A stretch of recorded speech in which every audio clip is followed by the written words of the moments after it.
Merhaba arkadaşlar, Kuruluş Osman'ın yeni bir analiz videosuna hoş geldiniz.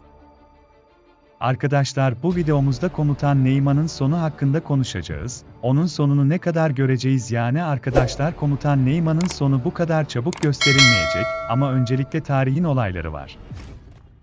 Sultan Alauddin'in Moğollara isyan etmesi ve bunun sonucunda Moğol hükümdarı Gazan Han'ın Sultan Alauddin'i öldürüp Sultan Mesud'u tahta geri getirmesi tarihte olduğu için bu olaylar henüz gerçekleşmedi. Komutan Neyman'ın ölümünü veya Osman'ın topraklarından ayrılışını görün. Fikriniz nedir? Yorum kutusunda bize bildirin. Gelecek videonuzda görüşmek üzere.